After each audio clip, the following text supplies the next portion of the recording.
जो आंदोलन कर रहे हैं पूरा निरीक्षण भी करा है, क्या लगता है आपको? क्योंकि जो कई पेड़ काटे जाएंगे ये बात कह रहे हैं प्रोजेक्ट से लिए, कितना मैंने इन सब लोगों से बात की है।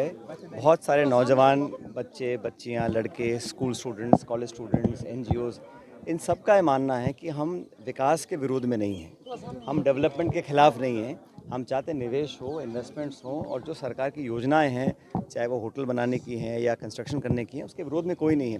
कि इनका जो मानना है, और मैं इससे सहमत हूँ, कि अगर प्रकृति को, पर्यावरण को, पशुओं को, पक्षियों को अगर हम प्रोटेक्ट कर सकते हैं तो पहली प्राथमिकता वो होनी चाहिए।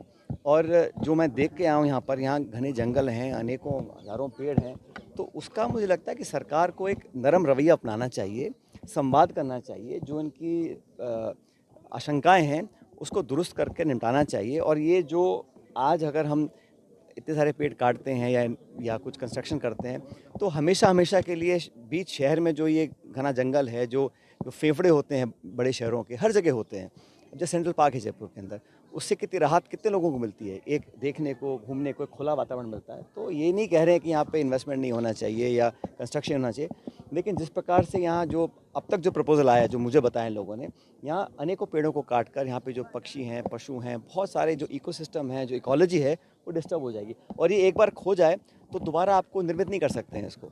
तो और जो मुझे बता रहे थे हमारे साथी कि पुलिस ने भी यहाँ थोड़ा अग्रेसिवली काम किया है। अभी यंग लोग हैं, अगर इनके जज्बात कुछ कहते हैं और ये सब पढ़े लिखे, शिक्षित, अपना काम छोड़कर, पढ़ाई छोड़कर यहाँ बैठे हैं, तो इनसे बात कर कर, सलाह कर कर आगे बढ़ने में क्या बुराई है। और ऐसा नहीं है कि कोई निर्णय दोबारा उसका मूल्यांकन नहीं हो सकता, रिव्यू नहीं हो सकता, चर्चा तो हो, संवाद तो हो, और कोई ऐसी कमेटी बने जो निष्पक्ष हो, जो बैठ के यहाँ पे समाधान निकाले। अगर यहाँ जंगल, ज़मीन, पशु पक्षियों को बचाने का अगर 1% भी चांस है तो सरकार को करना चाहिए। और मैं तो नौजवानों के जज्बातों के साथ हूँ कि इनको लगता है कि हमारी आने वाली पीढ़ियों के लिए यहाँ सिर्फ सीमेंट, कंक्रीट और सड़कें रह जाएंगी और इमारत खड़ी रह जाएंगी। तो अगर कोई रास्ता निकलता है तो निकालने में सरकार को पहल करनी चाहिए। सर, कांग्रेस भी कोई राजस्थान में सरकार में थी तब इस प्रोजेक्ट को सपोर्ट कर रही थी एक तरह से, और उस समय में दिया कुमारी जो अब उप मुख्यमंत्री हैं वो इसके अगेंस्ट थी। अब वो सत्ता में है तो वो इसके विरोध। मैं तो जिस समय की आप बात कर रहे हैं, मैं प्रदेश में उस समय मुझे जानता नहीं किसने विरोध समर्थन किया कि आज खड़े हैं। पहले की बात तो हुई 10, 15, 20 साल हो गए, आज 2025 है।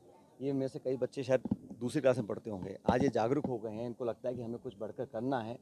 तो बात सुनने में क्या दिक्कत है भाई? चलो, आप हो सकता है इनकी बात से सहमत ना हो, आप बात को मना कर दें, लेकिन बैठकर सुनने में, संवाद करने में, चर्चा करने में, संतुष्ट करने में, किसी को कन्विंस करने में, ये तो सरकार की इतनी फ्लेक्सिबिलिटी दिखानी चाहिए। और ये कागज़ों पे कुछ सैंक्शन हो जाए और फिर लोकल वहाँ जिस काम को हम करना चाहते हैं, अब यहाँ इन्वेस्टमेंट की बात करते हैं, कोई मॉल की बात कर रहे हैं या पता नहीं कुछ और यहाँ काम करना चाहते हैं यहाँ अगर पब्लिक यहाँ के खिलाफ हो जाएगी तो कौन यहाँ निवेश करेगा आके? क्या आप ट्रेड करेंगे? जब जिनके लिए आप कर रहे हैं, जिन नागरिकों की आप भलाई की सोच रहे हैं, अगर वो संतुष्ट हैं और वो उग्र हो जाएंगे या इसमें प्रोटेस्ट करेंगे, कल को कुछ भी हादसा हो सकता है, तो फिर क्या